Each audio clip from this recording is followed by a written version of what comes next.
जय श्री राम बच्चों। जय श्री राम। लास्ट क्लास में क्लास 12 केमिस्ट्री चैप्टर 1 सॉल्यूशन में हमने क्या पढ़ा था? हमने ऑस्मोटिक प्रेशर, रिवर्स ऑस्मोसिस और इवन चारों कॉलिगेटिव प्रॉपर्टी खत्म कर दी थी। सही है गलत है? याद है कि भूल गए? ठीक है, आज हम लोग वैसे तो चैप्टर खत्म होने पे को आ गया है, पर एक छोटा सा टॉपिक रहता है एक छोटा सा टॉपिक रहता है और वो बहुत इंपॉर्टेंट है। ये जो टॉपिक आज हम पढ़ने वाले हैं वो चारों कॉलिगेटिव प्रॉपर्टी के अंदर छुपा हुआ है, समाया हुआ है, उनके साथ इंगेज है, उसको आप अलग नहीं कर सकते। और ये जो भी हम टॉपिक पढ़ने जा रहे हैं इसमें वो चारों कॉलिगेटिव प्रॉपर्टी ऑटोमेटिक इंक्लूड हो जाती है। टॉपिक का नाम है, ये है एबनॉर्मल मोलर, एबनॉर्मल मोलर मास। ठीक है, एनसीईआरटी में लास्ट टॉपिक आप देखोगे एबनॉर्मल मोलर मास है। अब ये क्या है, कहां से आया, क्यों है, ये सब हमें समझना है। ठीक है, पहले लिख देता हूं, एबनॉर्मल मोलर मास। इसके अंदर हम क्या पढ़ने वाले हैं, ये क्या है बच्चों? टॉपिक के नाम से कुछ समझ में आ रहा है? एबनॉर्मल मोलर मास, इसके नाम से क्या समझ में आ रहा है? मोलर मास जानते हो? अरे मोलर मास यार, मोलर मास मीथेन, कार्बन का 12 हो गया, हाइड्रोजन का 4 1 4 60 हो गया। इसके पीछे मोल ग्राम पर मोल लगा दो या एएमयू लगा दो, कोई फर्क नहीं पड़ता। समझ में आ गया? यही होता है ना मोलर मास, नॉर्मल मोलर मास। तो ये एबनॉर्मल का मतलब क्या है? बायोलॉजी हो रही है क्या पे कि कुछ एबनॉर्मल ग्रोथ हो गई है, एबनॉर्मल हो गया? क्या एबनॉर्मल? मोलर मास कैसे एबनॉर्मल हो सकता है ये बताओ। कोई मॉलिक्यूल अगर मैं यहाँ लिख दूं तो उसका मोलर मास उतना ही तो रहेगा, चाहे वो मैं कैलकुलेट करूं चाहे तुम करो। तो एबनॉर्मल क्या है? तो भाई अब मेरी बात ध्यान से सुनो। हमने चारों कॉलिगेटिव प्रॉपर्टीज में क्या पढ़ा था कि वो कॉलिगेटिव प्रॉपर्टी इस बात पर डिपेंड करती है कि आप कितना सॉलिड सॉल्यूट पार्टिकल डिसॉल्व कर रहे हो। हाँ या ना? चाहे कोई भी कॉलिगेटिव प्रॉपर्टी हो, आप ये पढ़ चुके हो, वो कॉलिगेटिव प्रॉपर्टी हम उसको बोलते हैं इसलिए कि सॉल्यूशन में कितना ज्यादा सॉल्यूट पार्टिकल आपने डाला है या ऐड करा है। यही था ना, चारों में यही था, पक्का देखा था ना। एलिवेशन बॉइलिंग पॉइंट, जितना ज्यादा सॉल्यूट डालोगे उतना ज्यादा एलिवेशन होगा। Relative lowering in vapour pressure, जितना ज्यादा सॉल्यूट डालोगे उतना ही वेपर प्रेशर बढ़ जाएगा। समझ गए? ओ सॉरी, घट जाएगा, वेपर प्रेशर सॉल्यूशन का घट जाएगा। तो वो सीधा सीधा इस पर डिपेंड करता है। तो ये क्या है, सॉल्यूट पार्टिकल क्या है? तो इसके बारे में भी मैंने तुम्हें बताया था। उसको हम कंप्लीटली क्या बोलते हैं? Non volatile, non electrolyte, solid solute particle. इसका पूरा नाम ये है। नॉन वोलेटाइल, भाप नहीं बन सकता, non electrolyte, solid solute particle. पर बच्चों नॉन इलेक्ट्रोलाइट का मतलब क्या है? कि वो डिसोशिएट या एसोसिएट नहीं होगा। हाँ या ना?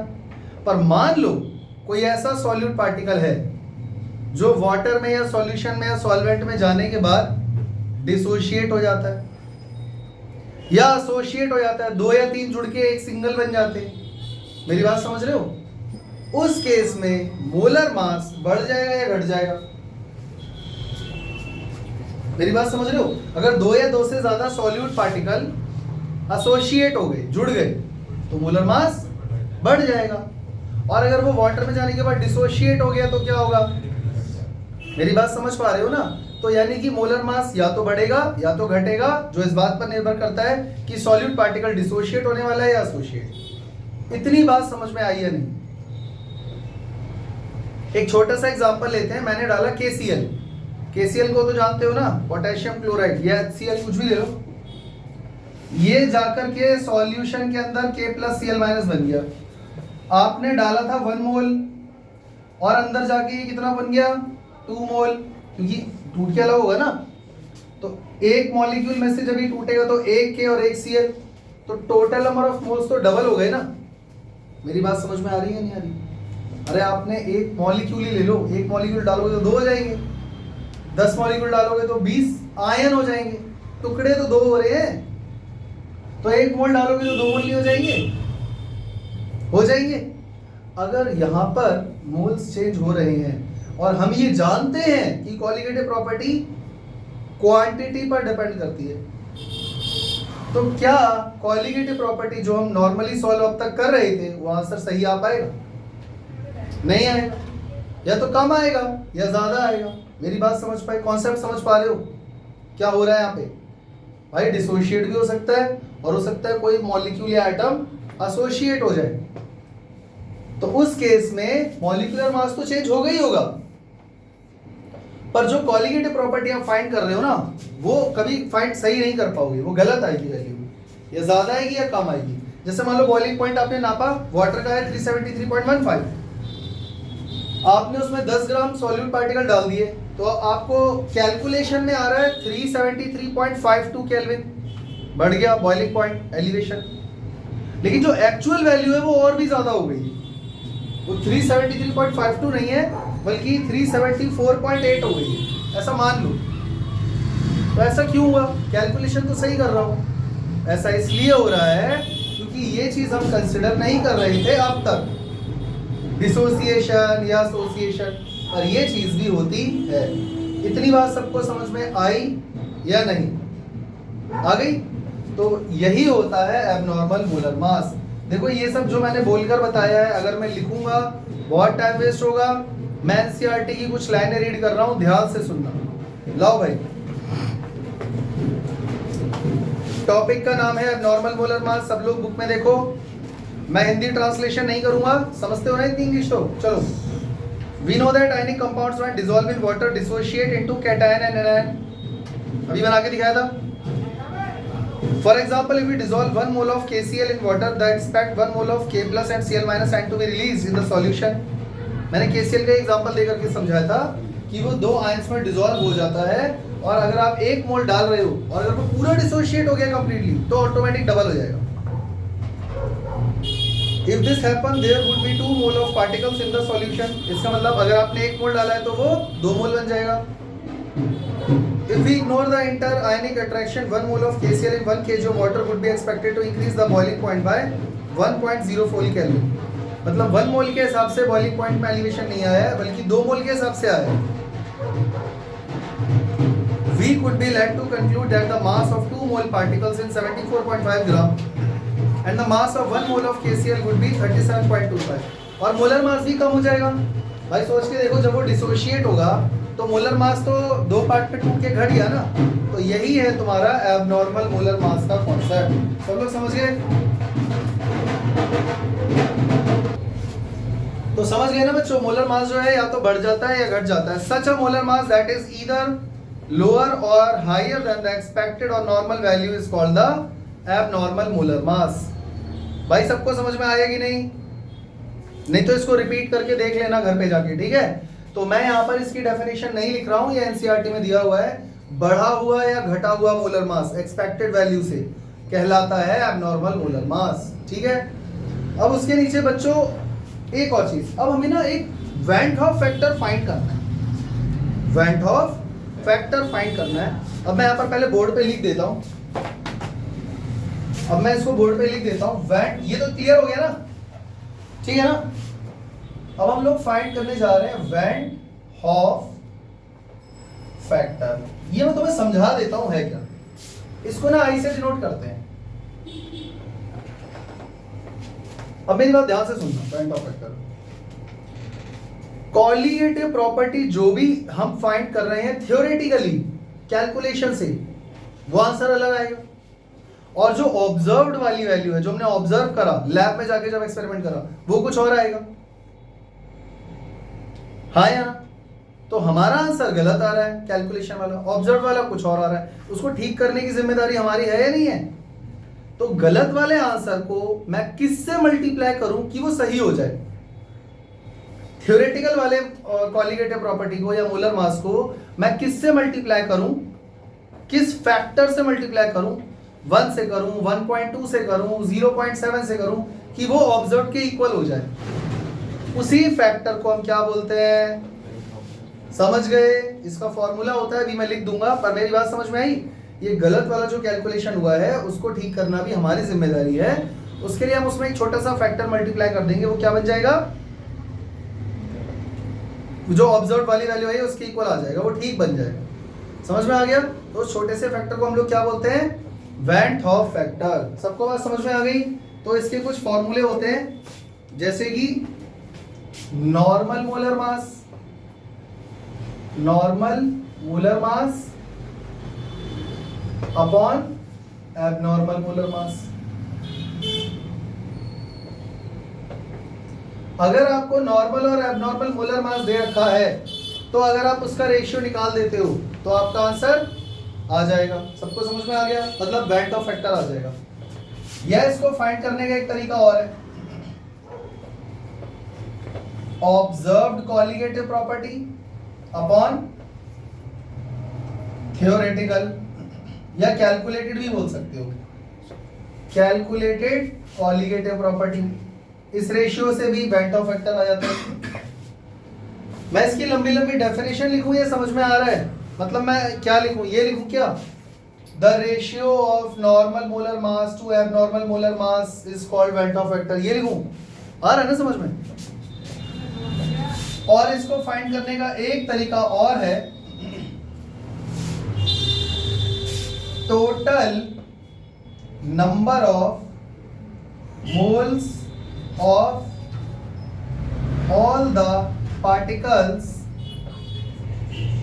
before, sorry यहाँ after आएगा, before नहीं जाएगा, after association या dissociation, और डिनोमिनेटर में total number of moles of all the particles before association या dissociation। मतलब एसोसिएशन या डिसोसिएशन से पहले आपने जो आपने डाले थे नंबर ऑफ मोल्स वो नीचे, और उसमें अंदर जाने के बाद वो कितने हो गए डिसोशिएट होके वो आ जाएगा ऊपर। आ गई बात समझ में? तो इससे आप फाइंड कर सकते हो आई ऑब्जर्व कॉलिगेटिव प्रॉपर्टी जो आप लैब में कर रहे हो और ये कैलकुलेटेड है, वो यहाँ पर पुट कर सकते हो तो आई आ जाएगा। और नॉर्मल और एबनॉर्मल मोलर मास के रेशियो से भी आई आ जाएगा। और अगर आपके पास ये वैन ऑफ फैक्टर एक बार आ गया तो आप गलत वाली वैल्यू जो आपके पास आई थी उसमें ही फैक्टर मल्टीप्लाई करके ठीक कर सकते हो। जैसे हमारे पास 4 कॉलिगेटिव प्रॉपर्टी थी ना, क्या क्या थी बोलो? Number 1 relative lowering in VP, क्या था? Delta P by P A naught था ना, तो इज इक्वल टू क्या था? X B. तो हम यहाँ पे वैन ऑफ फैक्टर मल्टीप्लाई कर देंगे। दूसरा क्या था? एलिवेशन इन बीपी, तो इसका फॉर्मूला क्या था बच्चों? डेल्टा टी बी, और ये इज इक्वल टू था के बी इंटू एम। याद है कि भूल गए? क्या मल्टीप्लाई कर दोगे? आई। नंबर 3 बोलो, depression in freezing point delta T F, क्या था? के एफ एम। क्या कर दोगे? आई। और चौथी कॉलिगेटिव प्रॉपर्टी क्या थी बच्चों? क्या? ऑस्मोटिक प्रेशर, जिसको हम डिनोट करते हैं पाई से। तो pi upon N2 by V RT, इसका मल्टीप्लाई किससे कर दोगे? तो समझ में आ रहा है? आई को मल्टीप्लाई करते ही हमारा आंसर सही हो जाता है। ठीक है भाई? और आई कैसे फाइंड होगा उसके फॉर्मूले मैंने ऊपर लिख दिए हैं। यहां तक कितने बच्चों को क्या क्या बात समझ में नहीं आई पूछ लो। आ रही कहानी समझ में? देखो ये कॉन्सेप्ट पढ़ ही हम इसलिए रहे हैं क्योंकि वो जो सॉलिड पार्टिकल है या तो वो डिसोशिएट होना चाहता है या वो एसोसिएट होना चाहता है, वो शांति से बैठ ही नहीं रहा। और ऐसे केस में नंबर ऑफ मोल्स बढ़ जाते हैं या घट जाते हैं। मोलर मास भी या तो बढ़ जाता है या तो घट जाता है, ये बताया था ना। तो उसके हिसाब से कैलकुलेटेड और ऑब्जर्व वैल्यू में डिफरेंस आता है, उसको हमें ठीक करना है। ठीक करने के लिए वैन ऑफ फैक्टर मल्टीप्लाई करना पड़ेगा, समझ गए? और वो कैसे फाइंड करते हैं? ऐसे। और ठीक कैसे करते हैं? ऐसे। कोई दिक्कत? चले आगे। अब मेरी एक बात और सुन लो बच्चों, ये पंगा, यहां तक का पंगा तो समझ में आ गया ना। इसके अंदर एक पंगा और है, पूछो क्या। केसीएल हमने डाला और हमने ये इमेजिन कर लिया, मतलब हमको पता है कि वो दो पार्ट में स्प्लिट होगा ही होगा। जितने भी केसीएल के मॉलिक्यूल डालोगे, जितने भी, वो ऑटोमेटिक डबल हो जाएंगे। मेरी बात समझ में आ रही है? वो ऑटोमेटिक डबल हो जाएंगे। तो जैसे ही वो डबल होंगे तो जो कॉलिगेटिव प्रॉपर्टी में जो भी चेंज आ रहा है वो भी डबल हो जाएगा, क्योंकि क्वांटिटी पे डिपेंड करता है, डायरेक्टली प्रोपोर्शनल है, वो भी डबल हो जाएगा और मोलर मास सीधा हाफ हो जाएगा। हाँ या ना? क्या ये जरूरी है कि जो भी आप सॉल्यूट पार्टिकल डाल रहे हो वो 100% डिसोशिएट हो जाए? क्या ये जरूरी है वो 100% डिसोशिएट हो जाए? यानी बहुत सारे सॉल्यूट ऐसे भी हैं जो डिसोशिएट तो होते हैं, 5% होते हैं, 40% होते हैं, 20% होते हैं, 100% डिसोशिएट ही नहीं होते। यानी एसोसिएशन और डिसोसिएशन कांस्टेंट जो तुमने 11th में इक्विलिब्रियम चैप्टर में पढ़ा था वो भी यहां पर इंक्लूड होने वाला है। बात समझ में आई है नहीं आई? मैंने क्या बोला भाई? एसोसिएशन डिसोसिएशन की वजह से पंगा, ये तो समझ में आ गया, लेकिन अब ये भी जरूरी नहीं है कि जो भी सॉलिड पार्टिकल डाला गया है वो पूरा 100% डिसोशिएट हो भी रहा है या नहीं, या एसोसिएट हो रहा है या नहीं। तो वो अल्फा भी हमें यहां पर इंक्लूड करना पड़ेगा इस आई के साथ। कुछ समझ में आया? अब ये क्या चक्कर है वो मुझे तुम्हें अलग से समझाना पड़ेगा। तो क्यों ना केस बाय केस समझे कि डिसोसिएशन में क्या होता है एक्चुअली और एसोसिएशन में क्या होता है। ठीक है भाई बच्चों, बोर्ड पे नजरें जमा के रखना, मैं बहुत स्पीड से काम करने वाला हूं क्योंकि अगली क्लास वेट कर रही है। Case 1 dissociation. अगर मैं एकदम से इसका फॉर्मूला डिराइव कर दूंगा ना आई और अल्फा का, तो तुम लोगों को थोड़ा समझने में प्रॉब्लम आएगी। तो इसको पहले केस लेके समझते हैं। बच्चों मान लो KCl है और ये अंदर जाके टूट के बन गया K+ और Cl-। कोई दिक्कत? कोई दिक्कत तो नहीं है। तुमने इसके कितने मोल डाले थे? ऐसे मान लो टाइम 0 T0 समझते हो ना, समय के शुरुआत में। तो यही एग्जिस्ट कर रहा था, ये दोनों इस दुनिया में थे ही नहीं। कुछ वक्त बीतने के बाद, फ्यू मोमेंट्स लेटर, मान लेते हैं, हम ऐसा मान लेते हैं। देखो क्या ये जरूरी है कि सारे ही डिसोशिएट हो जाएंगे? हाँ ठीक है, KCl है, HCl है, NaCl है, इनमें चलती है ये बात, मुझे भी पता है, तुम्हें भी पता है। पर मैं यहां पर अभी एक जनरल केस ले रहा हूं और मैं ये मान रहा हूं कि इसमें से आधे मॉलिक्यूल डिसोशिएट होने के लिए चले गए। 100 है, 100 में से डिसोशिएट होने के लिए कितने गए खाली? तो बचे कितने? आफ्टर टाइम T 50 तो बच गए ना, वो डिसोशिएट नहीं होना चाहते। अब ये मत बोलना कि सर KCl तो पूरा डिसोशिएट होता है। अरे वो मुझे भी पता है, मैं जनरल केस ले रहा हूं कि कोई ऐसा केस है जिसमें कुछ जा रहे डिसोशिएट होने, सारे नहीं जा रहे। तो 50 चले गए डिसोशिएट होने, 50 रह गए। अब जो 50 डिसोशिएट होने गए हैं, ये रहे 50, तो वो टूट कर 50 K+ और 50 Cl- हो जाएंगे। हाँ या ना? ये बात कितने बच्चों को समझ में आ गई? कोई ऐसा खतरनाक बच्चा तो नहीं है सर 100 डाले थे 150 कैसे हो गए? 100 डाले थे ठीक है, लेकिन यहां पर आने के बाद 50 तो वो जाए नहीं डिसोशिएट होने, 50 डिसोशिएट होने गए और वो डिसोशिएट हो गए, 50-50 बन गए। कोई दिक्कत? सबको समझ में आ गया? इसके बाद अभी हमने पढ़ा था वैन टॉप फैक्टर का formula i. Van't Hoff factor का फॉर्मूला हमने क्या पढ़ा था बच्चों? Observed colligative property upon theoretical, हाँ, या कैलकुलेटेड कॉलिगेटिव प्रॉपर्टी। हाँ या बच्चों, ये है ऑब्जर्व्ड और ये है कैलकुलेटेड, समझ गए? तो ऑब्जर्व कॉलिगेटिव प्रॉपर्टी कितनी आ गई? 150 और थ्योरेटिकल कितनी है? 1.5। कितने बच्चों को बात समझ में आ गई? आई की वैल्यू कितनी आ गई? कुछ बच्चों को लग रहा होगा सर ये क्यों है ऑब्जर्व्ड और ये क्यों है ऐसा थ्योरेटिकल, बता देता हूं। यह है ऑब्जर्व्ड और यह है कैलकुलेटेड। यार एक बात बताओ, जब मैं 100 मॉलिक्यूल या मोल लाया KCl के, तो ये तो मैं लेके जा रहा हूं ना डालने के लिए। तो मेरे हिसाब से, मेरी कैलकुलेशन के हिसाब से, मेरी थ्योरी के हिसाब से मैं कितने लेके जा रहा हूं? 100 डाल दिए। फिर मैं चाय पीने चला गया और जब मैं चाय पी के आया और मैंने देखा अरे ये क्या हो गया, मैं तो 100 डालकर गया था, यहाँ तो 150 पार्टिकल है, तो वो तो बाद में देखा ना, तो ऑब्जर्वेशन तो बाद में आई ना, कैलकुलेशन वाली वैल्यू तो मैं तो लिखकर 100 लेकर गया था भाई, मैं 100 गिन के लेके जा रहा हूँ, डाल दिया। मेरी बात समझ पा रहे हो कि नहीं? तो ये है ऑब्जर्व और ये है कैलकुलेटेड। कोई दिक्कत? आई की वैल्यू सबको समझ में आ गई? बच्चों अल्फा क्या होता है, कोई मुझे बताएगा? Alpha alpha alpha alpha dissociation constant. Dissociation कैसे फाइंड करते हैं? अल्फा कितने पार्टिकल गए डिसोशिएट होने, number of particles goes for dissociation, और नीचे total number of particles, total number of particles जो आपने डाले थे। तो अल्फा की वैल्यू बच्चों कितने पार्टिकल गए थे यहां डिसोशिएट होने? 50 भाई, 100 में से 50 यही रह गए, 50 गए डिसोशिएट होने, 50, और टोटल डाले कितने थे? 100। कितना आया? अल्फा की वैल्यू कितनी आ गई? आई की वैल्यू, अब कुछ बच्चे सोच रहे होंगे i is equal to 1 plus alpha होता है,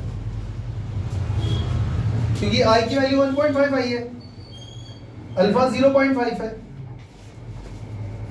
ऐसा ही है कुछ, पर ऐसा नहीं है। आई और अल्फा का ये रिलेशन मत मानना इसको देखकर, ठीक है? तो ये मैंने एक जनरल केस लिया था, ये मैंने एक जनरल केस लिया था। अब इसको थोड़ा फॉर्मूले के हिसाब से लेकर आते हैं। मान लो बच्चों मैंने ए मॉलिक्यूल्स लिया और वो n टाइम्स ऑफ ए में डिवाइड हो गए। क्या ये जरूरी है कि कोई ऐसा मॉलिक्यूल है कि वो 2 में ही टूटे, 3 में टूट जाए? H2SO4, 2 H प्लस के आयन मिलेंगे और एक SO4 का 3 हो जाएगा। कोई ऐसा हो जिसमें 4 आयन मिल रहे हो, तो मुझे नहीं पता ना। तो मान लो A है और वो n टाइम्स ऑफ A बन गया, तो जब टाइम t 0 था इसके मैंने n मोल लिए, इसके 0 हैं, या 1 कर दो, चलो 1 कर दो। कुछ समय बाद इसमें से कितने मॉलिक्यूल जाएंगे डिसोशिएट होने, इतना बताओ। डिसोशिएट होने उतने ही तो जाएंगे जितना उसका डिसोसिएशन कांस्टेंट है, हाँ या ना? इसमें से निकल गया अल्फा। अल्फा मतलब डिसोसिएशन कांस्टेंट। भैया 5% है किसी का, तो 5% जाएंगे ना डिसोशिएट होने। अब वो जो 5% गए हैं, अल्फा जो गया डिसोशिएट होने, वो n टाइम्स ऑफ अल्फा बन जाएगा। बोलो हाँ भाई, इसमें 2 में टूट रहा था तो डबल हो गया। समझ में आ रहा है? क्या पता किसी के 3 हिस्से टूट रहे हो तो 3 बनेंगे ना, K प्लस Cl माइनस और एक कुछ और, तो n टाइम्स ऑफ अल्फा हो जाएगा। तो अब मुझे बताओ यहाँ पे I की वैल्यू क्या आ गई? Observed colligative property upon theoretical colligative property. तो I will be equal to observed कितना हो गया, जल्दी बोलो? 1 minus alpha plus n alpha upon theoretical यानी कि 1। तो I minus 1 is equal to n alpha minus alpha हो जाएगा। ये 1 को मैं इधर ले आया, माइनस हो गया, और माइनस का अल्फा इधर लिख दिया, ये इधर लिख दिया। तो I minus 1 is equal to alpha common ले लिया, n माइनस 1 आ गया, तो alpha is equal to I minus 1 upon n minus 1। ये दोनों में से माइनस कॉमन लेके काटोगे तो 1 minus I upon 1 minus n। कोई दिक्कत? ये फॉर्मूला कौन याद रखेगा?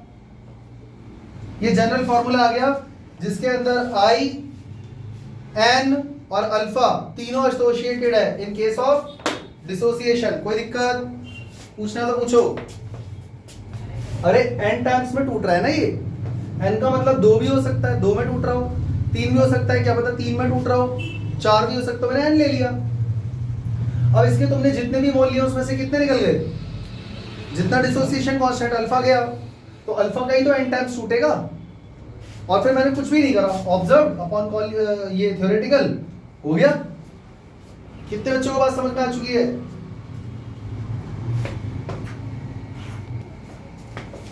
चलते हैं अपने अगले केस की तरफ, केस नंबर 2, एसोसिएशन। एसोसिएशन मतलब पक्का यहाँ पर पार्टिकल्स टूट नहीं रहे हैं, बल्कि 2 या 2 से ज्यादा पार्टिकल जुड़ रहे हैं। बात समझ में आ गई? तो बच्चों इसका बेस्ट एग्जांपल बताऊं, C6H5COOH, ये एसोसिएट होता है ज्यादातर CH3COOH, ये एसोसिएट होता है। और ये कैसे एसोसिएट होता है वो भी बता देता हूँ। जैसे मान लो दो पार्टिकल्स है ना, वो जुड़कर एक बन जाते हैं, यही होता है ना एसोसिएशन।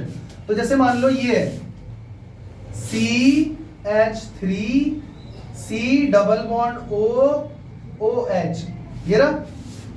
और सामने से एक और आया CH3C≡OOH, इसने इसके साथ टाका जोड़ लिया, इसने इसके साथ टाका जोड़ लिया।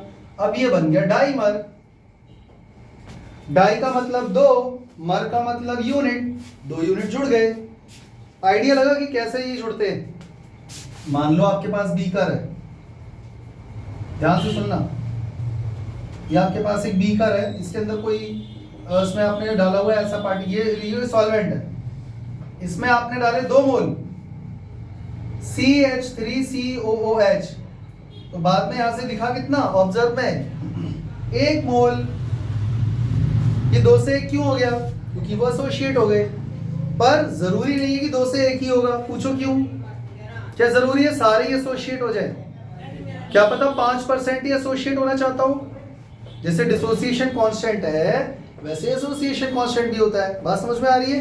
तो चलो इसका एक एग्जांपल लेते हैं, ये वाला ले लेते हैं। देखो CH3COOH, ये टूटकर, सॉरी ये 2 थे और ये बन गया CH3COOH होल ट्वाइस, जुड़ के तो नीचे 2 आएगा ना। मेरी बात सबको समझ में आ रही है? मान लो तुमने इसमें जब T 0 था तो 100 मॉलिक्यूल या 100 मोल डाले, ये इस दुनिया में था ही नहीं। एसोसिएट हो गए तभी तो बनेंगे। जब कुछ टाइम बीता तो मान लेते हैं कि एसोसिएट होने के लिए सिर्फ 50 ही गए। मानने में कुछ जा रहा है क्या? 50 बचे, क्योंकि 50 चले गए एसोसिएट होने। बच्चों 50 पार्टिकल एसोसिएट जब होंगे तो कितने हो जाएंगे? 100। वाह, अगर एक चीज टूट के 2 बन रही है तभी तो डबल होगा। यहां तो 2 जुड़ के 1 बन रहा है, तो 50 का कितना हो जाएगा? 100। वाओ नाइस, अच्छे से रह जाएगा ना। अब ये हो गई ऑब्जर्व वैल्यू और ये हो गई कैलकुलेटेड। तो आई कैसे निकालते हैं? Observe colligative property, theoretical colligative property, i will be equal to observe, कितना हो गया, दोनों को जोड़ो, अपॉन में कितना आया, कोई दिक्कत? बच्चों अल्फा कैसे निकाल, बीटा कैसे निकालेंगे? यार अल्फा बोलो या बीटा, इससे कोई फर्क नहीं पड़ता है। वो तो मार्क करने के लिए हमने ग्रीक लेटर ले लिया ना, वरना यहाँ पे अल्फा बीटा बोलने का कोई फर्क नहीं पड़ता। इसको एसोसिएशन कांस्टेंट बोलते हैं। ए भाई एक बच्चा सो गया, ये जगाओ इसको, इंपॉर्टेंट क्लास चलती है तभी नींद आती है। तो beta will be equal to what? Alpha कैसे निकाला था? कितने पार्टिकल डिसोशिएट होने गए अपॉन में टोटल कितने। तो यहां पर भी यही आएगा, number of particles goes for association, मैं शॉर्ट में लिख दे रहा हूं associate, upon total number of particles. बच्चों बताओ जल्दी, बीटा कितना हो गया? कितने गए थे एसोसिएट होने? 50 डाले कितने थे? बीटा कितना आया? तो बीटा का यहाँ पे आई से इस बार क्या रिलेशन है? 1 माइनस दिस नहीं, तो इसीलिए डायरेक्ट कभी भी प्लस माइनस करके रिलेशन मत निकालना। कोई दिक्कत? चलें आगे। तो अब इसका भी एक जनरल केस ले लेते हैं, क्योंकि हमें आई और अल्फा में रिलेशन चाहिए जो यहां से नहीं मिल रहा। यहां से कैलकुलेट कैसे करना है ये पता लग गया। तो बच्चों मान लो अगर तुमने ए लिए एन और ये बन गया ए एन, इसका मतलब समझे? ये एन का मतलब पता है क्या है भैया? क्या जरूरी है 2 जुड़कर 1 बने? क्या पता 3 जुड़कर 1 बन जाए, क्या पता 4 जुड़कर 1 बन जाए, हमें क्या पता। तो अगर 3 जुड़कर 1 बनते तो यहाँ 3 आ जाता ना, हाँ या ना? तो इसीलिए मैं यहाँ पर n ले रहा हूँ, क्योंकि मैं जनरल केस ले रहा हूँ। तो n टाइम्स ऑफ n। तो मान लो स्टार्टिंग में मैंने इसके 1 मोल लिए जब t 0 था, ये 0 हो गया। जब t हुआ तो 1 माइनस अल्फा बीटा निकल जाएगा और ये क्या बन जाएगा? n times of beta. Beta by n, ये हाफ हो गया था, 1/2 आ गया था। तो जब ये 3 जुड़कर एक बनते तो 1/3 हो जाता। तो अगर यहाँ पे ये n जुड़ करके a बन रहे हैं, मतलब एक पार्टिकल जुड़ रहा है n को मिला के, तो बीटा बाय n होगा ना। बात समझ में आई? तो ये पूरा क्या हो गया? ऑब्जर्व। ये क्या हो गया? कैलकुलेटेड। i की वैल्यू क्या हो गई? Observe colligative property upon theoretical. जल्दी बोलो।